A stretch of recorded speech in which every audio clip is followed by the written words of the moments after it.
So welcome, everyone. We're just so grateful that you're here today, and we're excited to gather and talk about the importance of branding for your capital campaign. So my name is Sandra Davis. My pronouns are she, her, and I'm founder and president of Donorly. We work with small and mid-sized nonprofits at moments of growth and change to build their fundraising muscle using donor research, storytelling, and community building. And a capital campaign is a big moment of growth and change. And we love working with our clients on building campaigns, on capital campaigns. It's just a moment to really flex your fundraising muscle, to invite your community in a little closer, and to take, a fresh look at who you are as an organization and, how you're going to achieve your mission, and how your community perceives you and your mission. So it's just a great opportunity to assess, potentially show up a little differently, refine how you tell your story, and help people both internally and externally look at your organization with a fresh eye. And so that's where the idea of branding a campaign comes in. So I'm pleased to be joined today by Jed Morley, founder and CEO of Backstory Branding. And Jed, I just want to give you a moment to tell us a little bit about yourself. Thanks, Sandra. Great to be with you, everybody. At Backstory, we help brands keep their promise. And the process of developing a compelling brand is what we specialize in.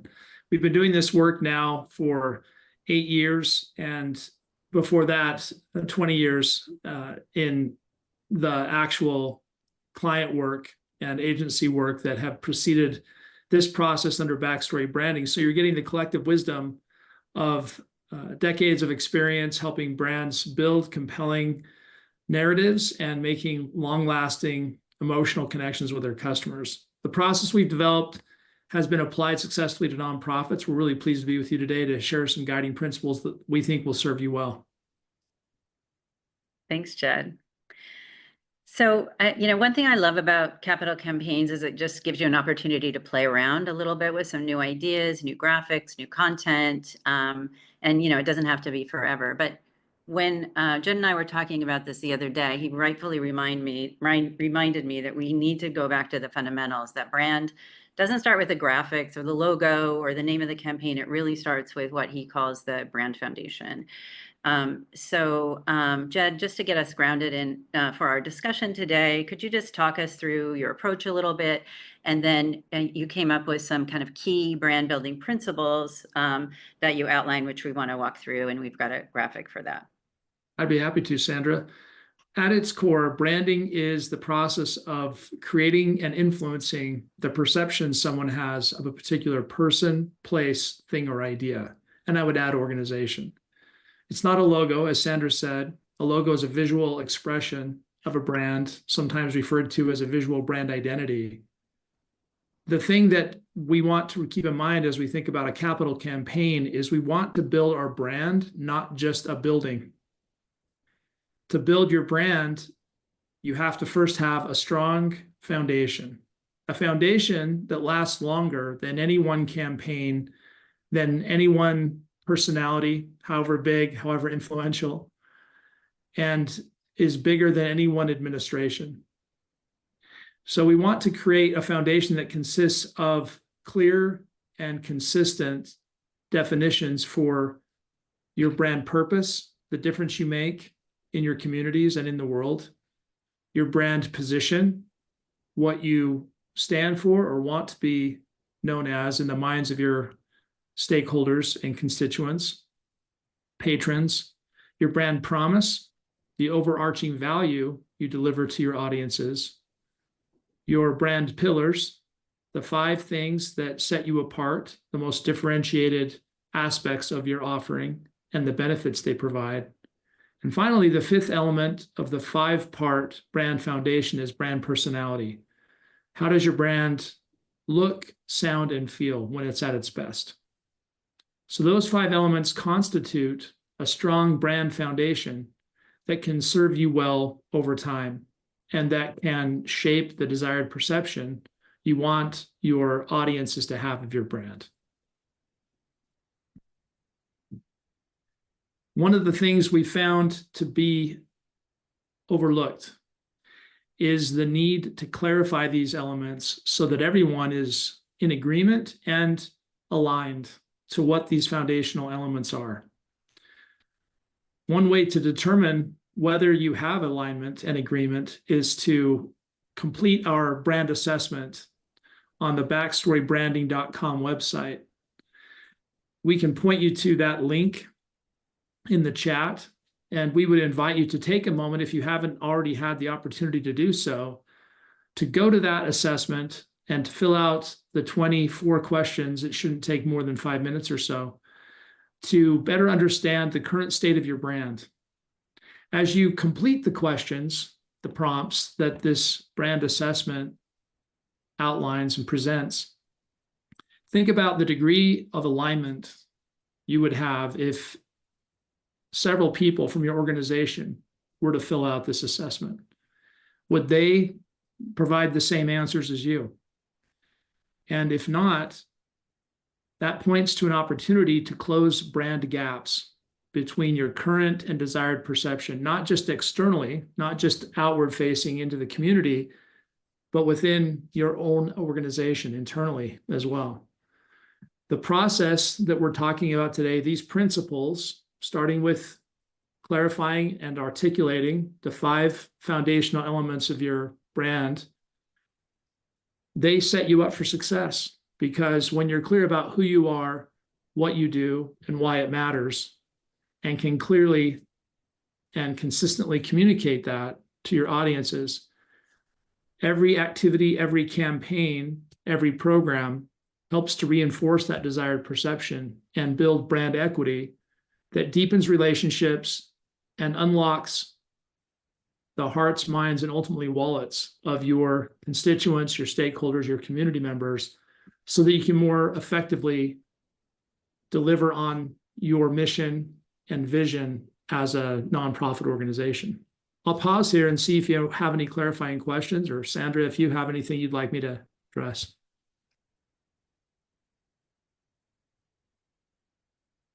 Any questions from anybody? I think that we could maybe pull up the graphic for the principles again. I think what you said, Jed, is so powerful around getting everybody aligned in that foundation. And I think at nonprofit organizations, and probably most organizations, there's often a perception that marketing owns the brand, but really, I think what you're saying is that everybody owns the brand. Every piece of content, every communication, all kind of goes back to that fundamental. So making sure everybody is aligned in how they're discussing and presenting the organization. Am I on the right path there? You're on brand. You're on point, Sandra. It's everyone's responsibility to create those desired perceptions. So when we talk about the foundation, imagine volunteers wondering what they should say in response to someone asking about the organization, or what the purpose is behind a certain campaign, event, program, project, etc. We would like for everyone to be an effective ambassador. Even board members oftentimes don't know what to say, and they feel reluctant to speak up or to proactively communicate and participate in conversations. For example, we have a client at Backstory that is preparing to make a case on the next legislative session with legislators to fund and release funds for their organization. They happen to be in the affordable housing sector. So with their newly articulated brand foundation, they feel much better prepared to go to the Hill and to lobby legislators and to participate in conversations and secure the funding that they think is best deployed to their organization. Now they're better equipped to communicate that. It's not just the director of the organization, the executive director, who's going to be able to take that message and skillfully navigate those conversations, but they've actually got an entire cohort of people who are equally equipped and have been deputized to take that message to their respective spheres of influence so that they can collectively have more of an impact. That's such a powerful example because it's not relying on a script. It's not relying on speaking points. It's really relying on knowing in your gut what you need to say and then being able to put it into your own words and And that is going to come off so much more authentically and so much more powerfully. So that is a great example. Can you walk us through these brand building principles quickly? Or I'd not? be happy to. Barbara, it looks like you have a question. Yeah, this is great. This is, I mean, I sort of come at this from a different perspective, or just sort of a different pathway in terms of capital campaigns, but this is absolutely this is absolutely what goes into kind of, as you say, building the foundation. But the question that I have, Jed, is, is how do you address a situation where the brand means different things to different audiences?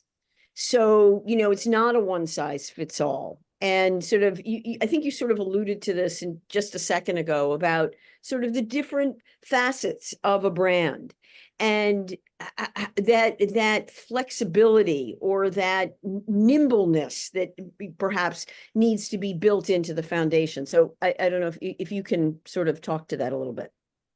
Great question, Barbara. Thank you for asking. The foundation is the first step. It is then built upon with consideration for all of your audiences, the second principle. So this is a terrific segue to the next topic.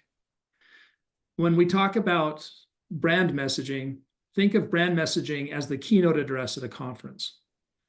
The reason why keynote speakers are in high demand is they are able to skillfully connect with all of the audiences that are part of a community. So imagine if you were to address everyone who's a member of the community who has an interest in what you're doing or ought to.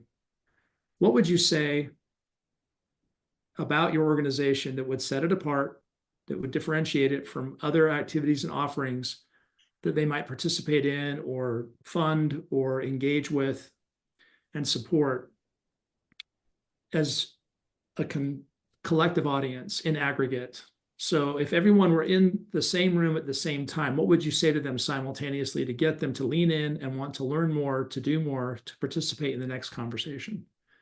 So that's brand messaging. That's umbrella messaging. It spans all of your audiences and offerings, every program, activity, campaign, initiative would fit under that umbrella messaging at the highest level. So umbrella or brand messaging encompasses and encircles everyone in your community, all of your audiences all at once. When it comes to tailoring your message to specific audiences, that's known as audience messaging. Think of it as like a Rubik's Cube. If I were to talk to a white-oriented audience, Barbara, you're wearing white. So let's imagine a Rubik's Cube, and it has 9 tiles on each side of the 6-sided cube. Imagine if there were just one tile that was white, and all of the other tiles were different colors, and the tiles represented messages. My ability to connect with you would be very limited because I'm not that relevant with just one of 9 tiles tailored to your interests and concerns and values. If we can solve that Rubik's Cube and get the messages sorted out such that each side is purely one solid color, now I can present an all-white, purely relevant set of messages to you, Barbara. I can pivot that cube when I'm talking to a different audience, a green-oriented audience, an orange-oriented audience, a red, a blue, an orange. At the center of the Rubik's Cube is the foundation. It's the connection point that holds all of those tiles, all of those elements together. It grounds them in something that's relatively permanent. Your purpose never changes. Your position, your promise, these elements of your story rarely, if ever, change. Audience-specific messaging has more flexibility to tailor into a specific point in time, a specific era, a specific chapter in your brand narrative and journey. It's the combination of the two that creates a strong messaging framework and matrix such that you have horizontal messaging that spans all of your audiences and offerings, and then vertical messaging that goes into specific audiences to emphasize an aspect of your story, a side of your story, if you will, going back to that Rubik's Cube analogy, that is pertinent to their specific areas of interest. You could even say pain points, to use a marketing term. That's very clear. Thank you. You're welcome. What do you think, Barbara? Does that? Yeah, I mean, I love that sort of terminology. Your purpose, position, and promise never changes. But you are audience, you can be audience specific and still be true to those three concepts. So yeah, Right. makes a lot of sense. And like you say, Barbara, three foundational concepts. These are ongoing, they're evergreen, they don't change from year to year. And the reason for that is you have to have continuity of focus to make a long-lasting impression and to have it really resonate. If we change too frequently, people don't know what we stand for. They lose sight of what the undergirding structure is for our brand, and they have a hard time identifying with it. So we want to have continuity on the underpinnings of the brand story, the foundational level, and then we can flex into and pivot into different kinds of conversations with a different aspect or emphasis, depending on the interest of each audience. The thing that's interesting about you as leaders is you probably intuitively already pivot into these different aspects of the conversation somewhat intuitively. When we want to have more people carry the message to our respective audiences, that's when it gets challenging because they may not have the experience to know what to say to a new audience. So by being intentional to clarify and articulate all of these different aspects and elements of your brand and brand story, it equips everybody to be an effective ambassador, or at least to a greater degree, because there just isn't enough of you as leaders to go around. You're going to have far less impact and influence if you can't successfully extend the brand and provide people with what they need to know to successfully and consistently communicate on behalf of the brand. Very clear. Thank you, Jed. I do want to get into the hot seat coaching session, but since we've got this up on the screen, do you want to walk us very quickly through these brand building principles, which we'll come back to as we're talking about individual issues and questions? I'd be happy to, Sandra. Thank you. In terms of planning for now, next, later, we've all seen the Marvel universe unfold over the last decade. And they engaged us in an interesting story. At first, we thought it was about Iron Man or maybe Hulk or Captain America. And over time, we learned to stay and wait in the movie theater until after the credits rolled because there was a teaser of the next chapter in the story. As the story unfolded over time, we saw different narrative threads converge and start to weave together. It was a brilliant strategy that began with someone who had vision, somebody who understood that there was a destination where they wanted to take us. And they back planned from that ultimate destination narrative chapters. And they guided us through the unfolding of a story that kept us engaged over time. I'm using this example, this analogy, because it's one that's pretty familiar and pervasive in our culture. As leaders of our nonprofits, we need to take the responsibility of designing a strategic narrative that has different chapters to it, and we need to think intentionally about what the progression is going to be. The farther into the future we go with our narrative, the less precise we can be about predicting exactly what the conditions will be to inform and provide parameters that we have to design within. But we still can have an intent. We can still think about the narrative for the long term. And this is where the foundation informs our narrative. So let's think about not just what's in front of us, the immediate stresses and deadlines that are in our immediate path, but think beyond that so that we can design experiences today that will ultimately take our audience to where we think they ought to go. We can pivot and adjust, but we can't ignore where we've been. That's a key thought to keep in mind.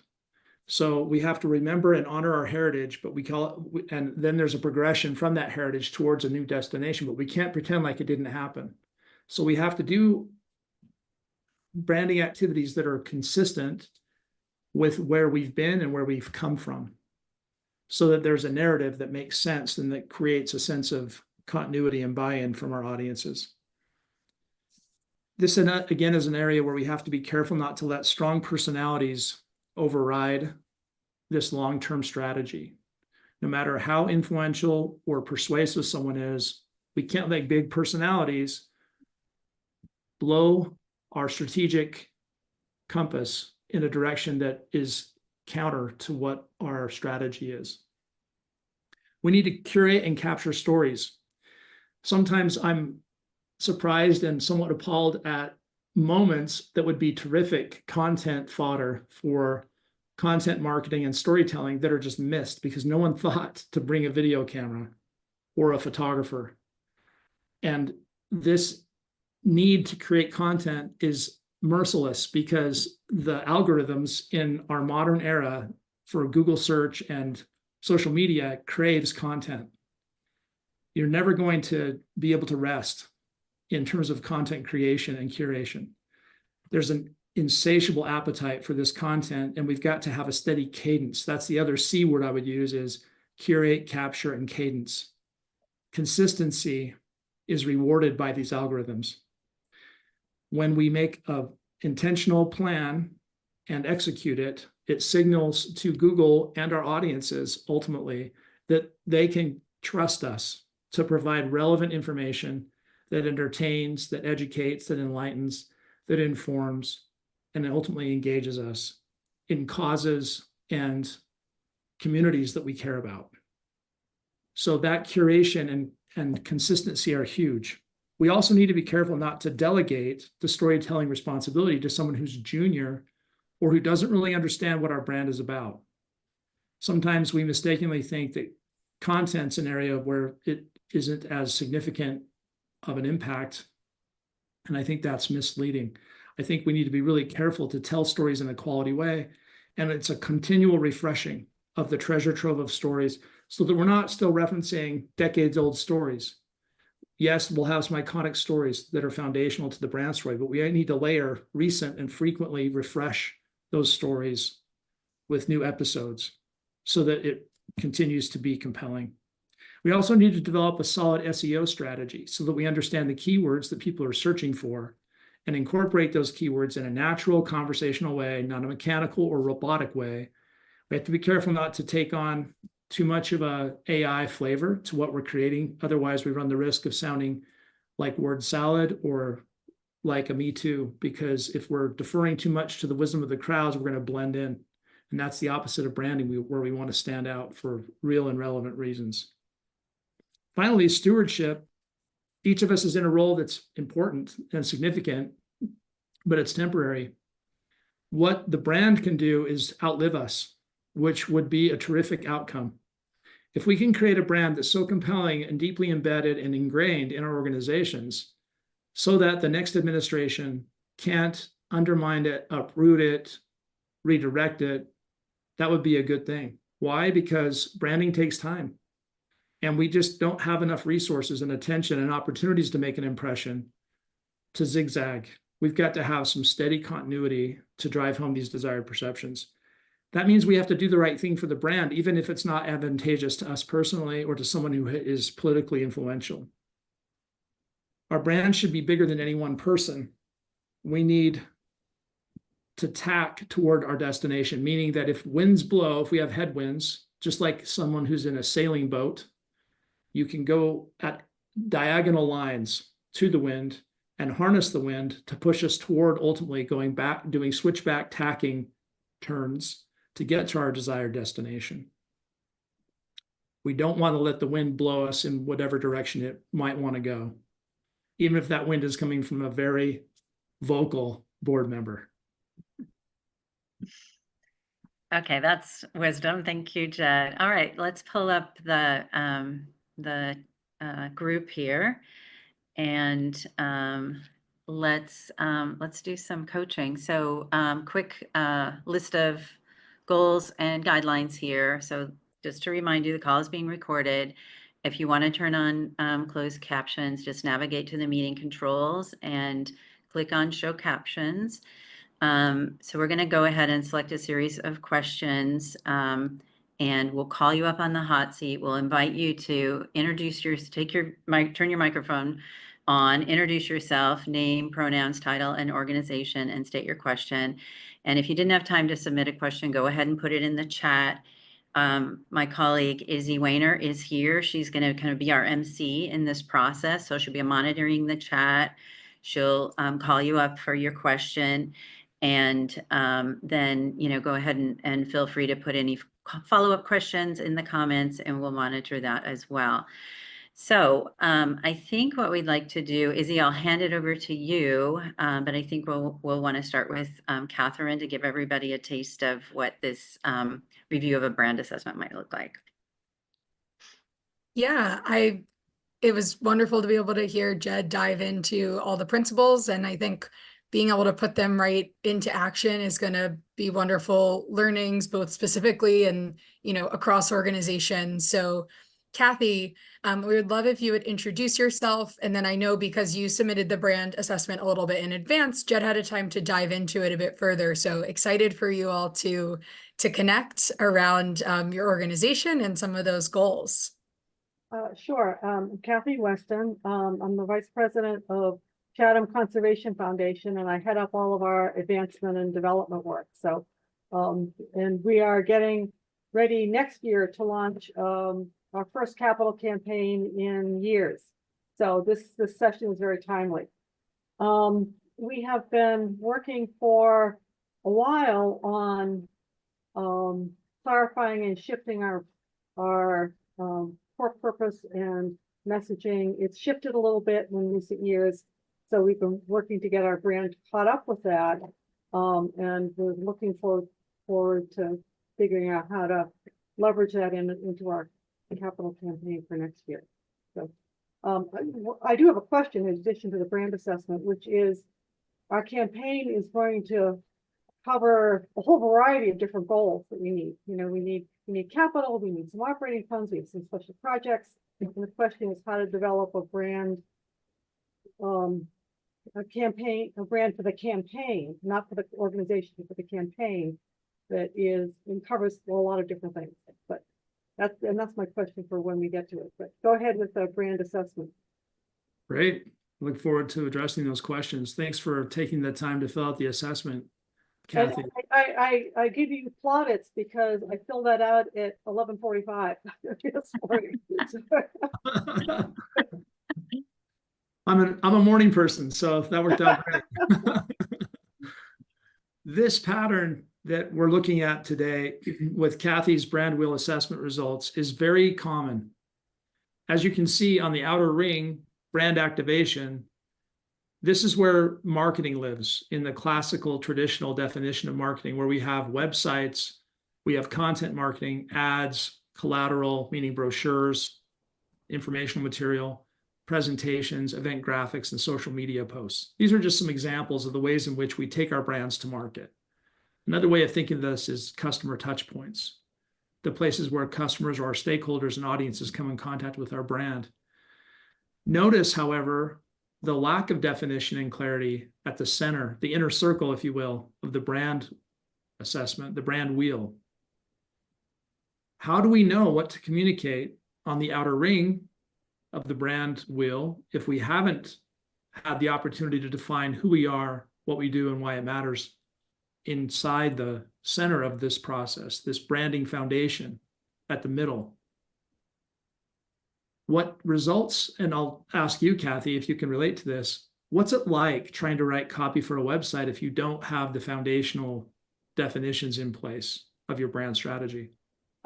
Before I answer that question, what you're showing is not what I submitted. Is that intended to be? Oh, well, let me see. Catherine Weston at Chatham Conservation Foundation. Yeah. Yeah, it's what I'm seeing in result. Yeah, there's something went a little bit awry then in the submission process. Okay. What did you, our colors are all mixed. We have some defined and some in process, and really only one of them still defined. Okay. Would you be able to forward your results that you got back from it? I should be able. Let's see. I'm happy to pull up the correct reference. We definitely want to reference the correct information. While I'm here, though, I'll just complete this thought. This is a very common pattern that we see. Yeah. And that's because oftentimes we think tactically about branding and marketing. And that's why the green outer ring is filled in typically with green meaning defined elements, yellow representing being defined, and red not yet defined. So if you have a pattern that looks like this, you're not alone. And oftentimes the immediate need of the moment surpasses the opportunity to do some thoughtful planning and soul searching. And when we get the center of the ring combined with the next ring out, brand expression, those two circles at the center, it makes writing copy and creating content on the outer ring that much easier because you're already clear about what to communicate. Jed, I just emailed you a photo, a screenshot that I took from when I did the assessment. Okay. And I sent it back to the email that, oh, I'm sorry, I sent it to Joshua. Sorry. Okay. That's okay. I can send it to you if I could get your email address. Sure. I'll email it to you. Okay. While we're doing that, I just wanted to begin to touch on your question about, you've got a campaign where you're trying to raise money for, a renovation of, a endowment fund, a specific program or two. I don't remember what the details were, but it's very common to have a campaign where you've got, multiple pots that you're trying to raise money for. And the challenge of communicating that out in a way that makes sense to folks is real. And I think that that's why branding for a campaign is so important, because you need that umbrella that you're working from. So you need to express that in a way that will evoke some emotions around folks. And then for the details about each of the areas of fundraising, then you'll kind of think about where your opportunities are to go deeper there. So everybody doesn't need to know everything about, what you're raising money for. And I think this is a common thing I see with my clients, is just the desire to tell the whole story all at once in a case statement or on a website, instead of kind of teasing out the concept, the idea, and then finding ways to go deeper for people who are really interested in those various, buckets of funding without overwhelming everybody with all of the information that you want to share. So that's one thing I would say in terms of thinking about how you're sharing. There's many opportunities to communicate. Some should be deep dive and some should be really top line, and hopefully enticing people to want to learn more or to show where they're interested so that you can then lead the conversation in that way. Yeah, that makes sense. There's something you said, Sandra, that I wanted to build on. Insights into our audiences are essential. And what I mean by that is, if we've ever received a gift that made us feel understood, it was because someone was perceptive, observant, and considerate. In other words, they were thoughtful. So rather than having a one-size-fits-all experience, we need, as Sandra just said, to tailor those experiences. And that really is driven by an understanding of who our audiences are, what they want, and what's in their way. So in designing your audience messaging, answering those three questions is essential and critical to connecting with them. Who are they? And we want to be sure to define them in terms of psychographics, meaning their attitudes, their values, and their beliefs, not just their demographics. We may find that people who come from different backgrounds or who have different socioeconomic levels of lifestyle have a lot in common attitudinally. So by doing a segmentation of our audiences by mindset can be a lot more insight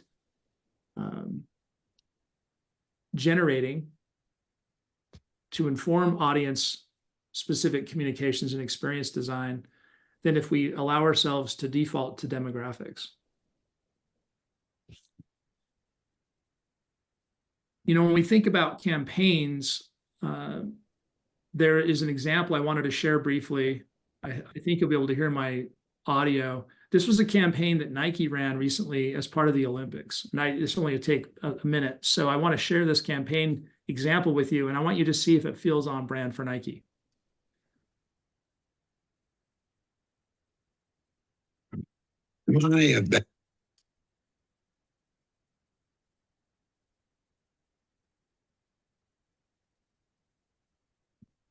Am I a bad person? Can you hear that? Yes. Yes. Okay. Am I a bad person? Tell me, am I? I'm single-minded. I'm deceptive. I'm obsessive. I'm selfish. Does that make me a bad person? Am I a bad person? Am I? I have no empathy. I don't respect you. I'm never satisfied. I have an obsession with power.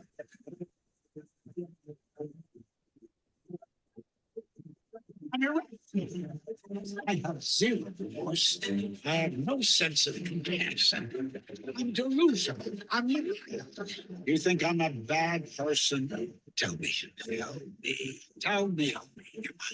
I think I'm better than everyone else. I want to take what's yours and never give it back. What's mine is mine, and what's yours is mine.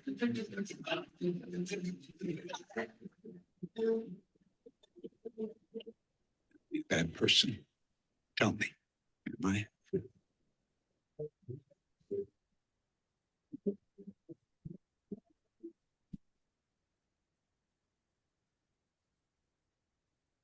Does that make me a bad person?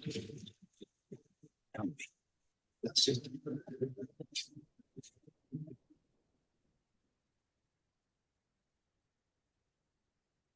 So the question is, was that campaign on brand for Nike?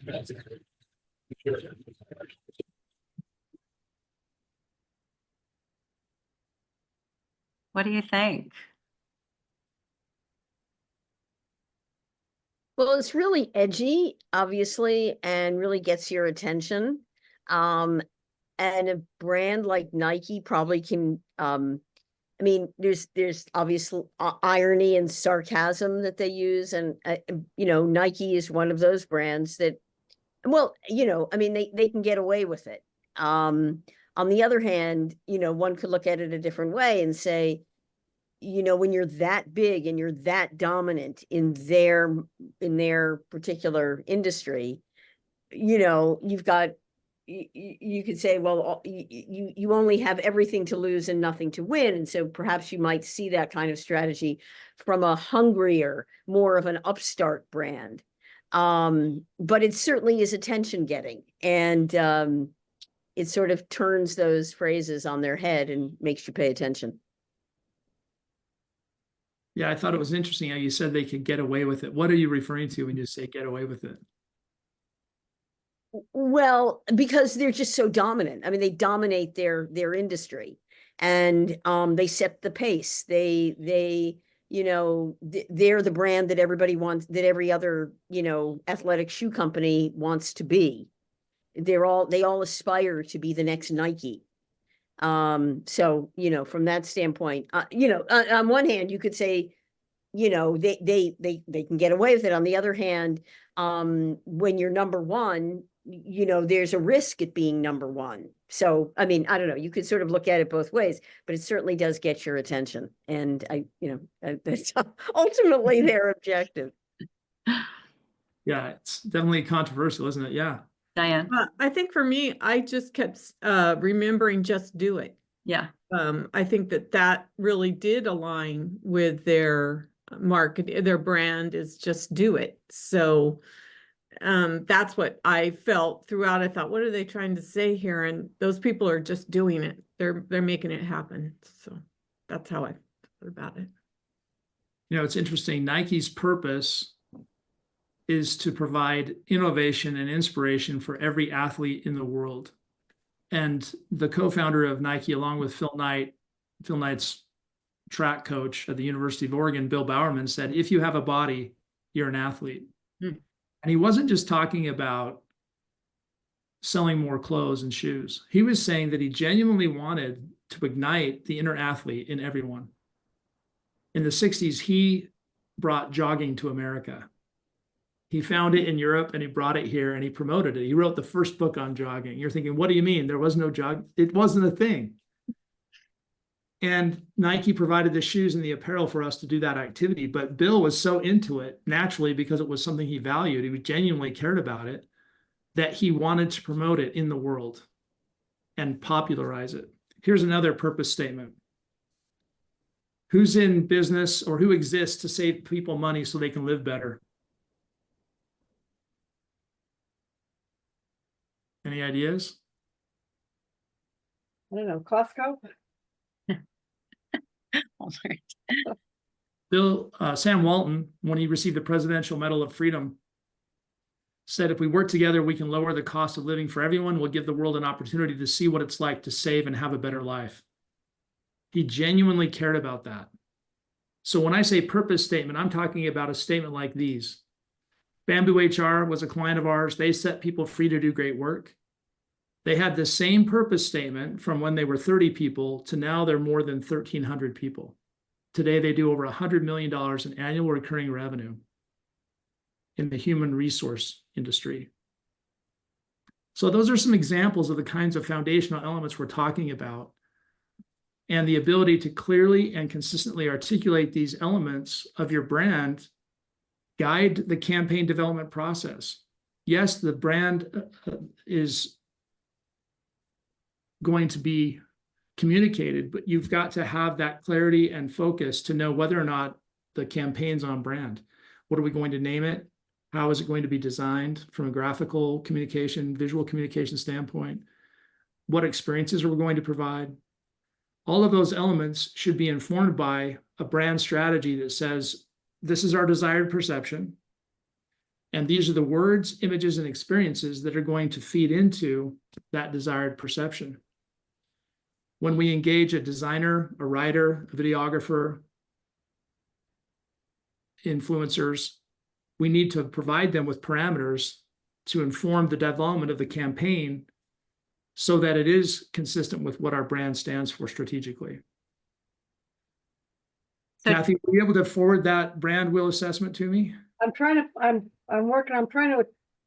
can't figure out how to attach it to get it into the chat. Okay, even if you wanted to show your screen, that would be fine too. I want to make sure we're I'd be referencing. happy to share the screen. great. Okay.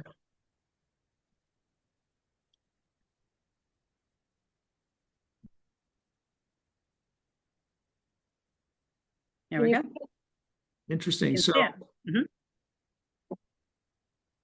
messaging is obviously an area that is yet to be defined. Can you talk to us about why you gave that a red rating, Kathy? The couple reasons. One is we don't have a good set of messages that can go beyond the leadership of the group, so that we can share our messages more broadly. Second is we're struggling with one aspect of our kind of our purpose. We're a conservation foundation. We were founded to hold open space land in perpetuity. But the community we're in, and most organizations like this, their main purpose is to acquire more land.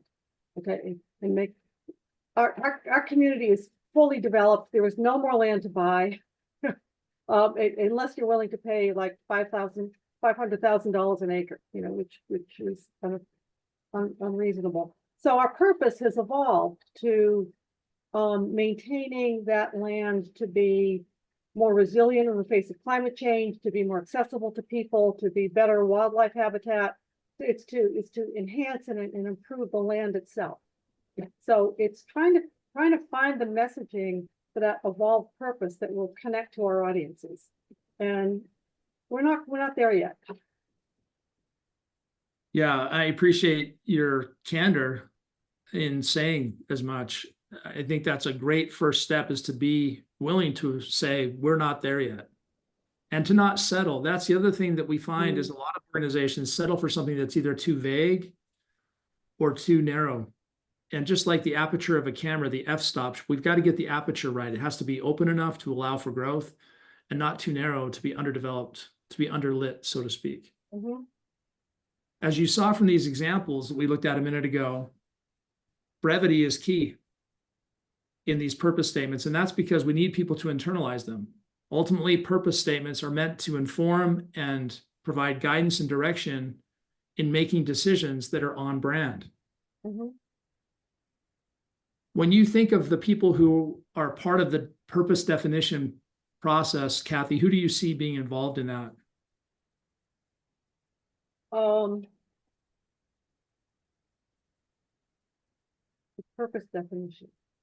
Well, we've been primarily the board. But obviously including, we only have a staff of 3 people, so all 3 people are involved in that as well. And that's the primary group. I think yeah, that's what I would say. We're informed by lots of things, so I don't want to just say that's the group that's doing it in isolation, but. And how many people are included in that group? Total about 18. And as you think about the decision-making process, how many of those people have a voice versus a vote? A voice meaning they get to be heard and understood, but not necessarily sway the final decision. Well, I think any of the 18 could sway the final decision. I think the final decision maker is the executive committee, which is 5 people. Yeah. Yeah. Yeah. One of the things we found to be most beneficial in the development of an effective purpose is to have information and insights from your customers. And the way we gather that information is to do in-depth interviews. There's no substitution for what I call killer quotes. Mhm. A killer quote is an undeniable, irrefutable, insight-driven statement that represents the way the brand is perceived by someone whose opinion matters almost as much or more than ours do, which is ultimately your audience. Yep.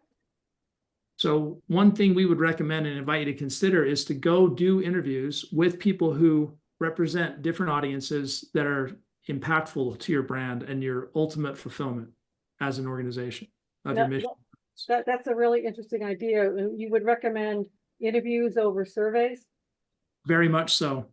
Very much so. You know, if we were to compare the kinds of gifts we've received to the ones where it was cliche and superficial, like the socks I got for Father's Day, versus the gift like we gave my father-in-law a couple of years ago. He wears Orvis brand shirts, and I asked him one time, Kelly, why do you wear Orvis? These are polo PK knit shirts that he wears in the warm weather months. We live in the Salt Lake City area. And he said, well, I love to fly fish.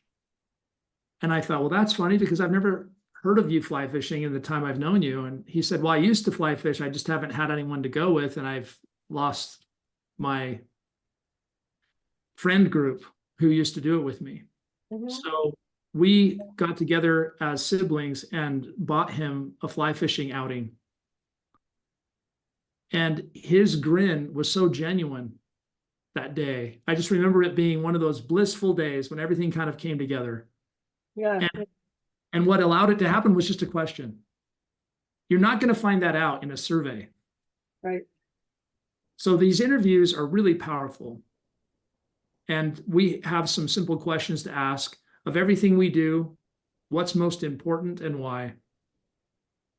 How does that make your life better? What feeling does that give you?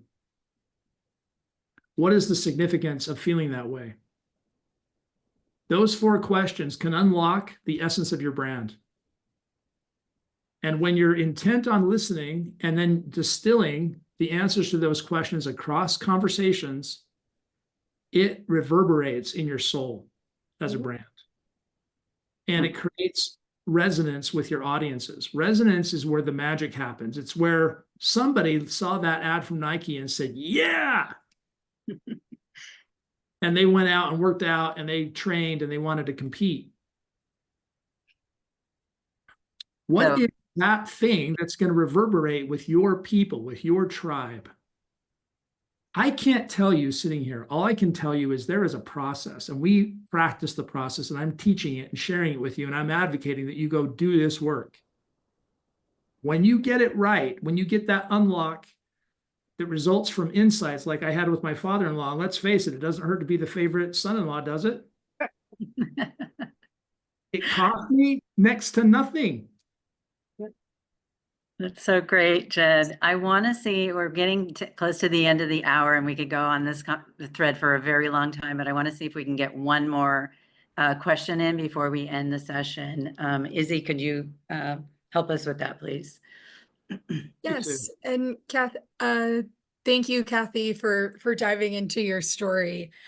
Diane, if you wouldn't mind coming off mute and sharing with us a little bit about the organization that you work for and your upcoming very exciting 100th anniversary. I think it's a perfect example of a milestone to celebrate and brand around. So we'd love to hear a little bit more about that.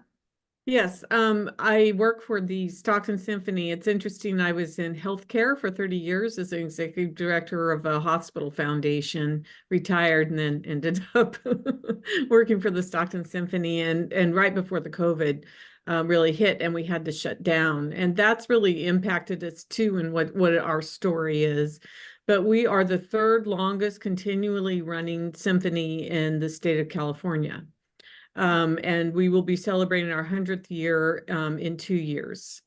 And we have other organizations in the Stockton area, that United Way and the city of Stockton actually, that have milestones the same year. And we're doing a collaborative event with them, showing that we are important to the whole community with our arts and what we offer. And we have a full orchestra, 65 to 75 people play on stage, professional musicians. So it's a professional orchestra. But we've gone through obviously a lot of changes, and we still hear people say, oh, I didn't know we had a symphony, even though we've been here as long as we've been here. And so as we embark on this 100th year, I mean, it really struck me actually listening about purpose statement, because people keep talking about a vision statement. But really, I think the purpose statement, and in listening to the conversation, is really where we need to go. And anyway, but my question is, because people are talking about a capital campaign with different purposes, one having an event, one for the entire centennial season, which is 26, 27, someone supporting that. And then of course, it's some sort of endowment. So it just, how do we make that work? So. Yep. And when you take time to understand the underlying purpose of the organization, it unlocks creativity. Mm-hmm. There's a discretionary part of us where the talent lies that you can't buy. And that's the purpose, is the way to connect with somebody emotionally. It just unlocks a different level of insight and inspiration. Everybody who's already invested in the brand is going to be much more likely to come up with novel ways and ideas of connecting with people, making your brand relevant when they feel connected to the purpose. Mm-hmm. That's why it's at the center of the wheel. And yeah, I can see that. And the personal interviews, we actually have just completed some of those. We did a gratitude report. One of our gals that we interviewed, I should say gal, but anyway, very accomplished woman. She's was a judge. She's 102, and she still walks into the symphony without a cane. So there you go. But we talked to several members, but really, obviously it's the youth that we're having trouble. We have a graying audience, or they're pretty much are gray. Right. And how do we continue to offer the orchestra music to keep it relevant? Because is it worth saving? That's the thing. Yeah, making your brand newly relevant to a new generation Mm-hmm. is an interesting branding opportunity, i.e. challenge. It's a huge challenge. I mean, with the orchestra throughout the country. But, I bring my 6-year-old, I have 8 grandkids, from 18 to 6. And I take them to the symphony and they love it. I mean, they come out, they want to get a signature from the guest artist, it's just, so it's just getting people exposed to it, and finding out a point of entry into their heart and mind. Yes. Like I saw the Orvis name, and that was a clue into Kelly's heart. Mhm. So there are clues when we're observant and intentional that we can uncover to unlock that brand connection that we all want, because we're in this because we love it, right? There are other places we could work, we care, we're passionate, and we take it personally. And so what can we do to better connect with our audiences? It's really fed by this idea of insight. Mhm. But that one word really helps purpose, which I think I've, you I'm know, glad. I'm excited to see where you take that, Yeah. especially with that next generation of audiences. If you can figure that out for the classical music community, you know, you'll be a leader in yeah. terms of how the rest of the community, the rest of these organizations are thinking about connecting with their audiences and the next generation. Even telling that little story about your grandchildren, just, you know, Well, I think I'm lights me up. going to interview my grandchildren. Yeah, Welcome. yes, I mean, yes. really, I mean that just to see what they say. When you do interviews, please record them. Obviously with permission. You don't want to be Right. surveilling people, but the beauty of that is sometimes you're like your grandchildren will say something magical, and when it's gone, it's gone. Yeah. So be sure to record so that you can capture, curate, and then communicate the insights in the form of quotes. That's a really powerful way to convey what you've learned. Thank you for that. Great.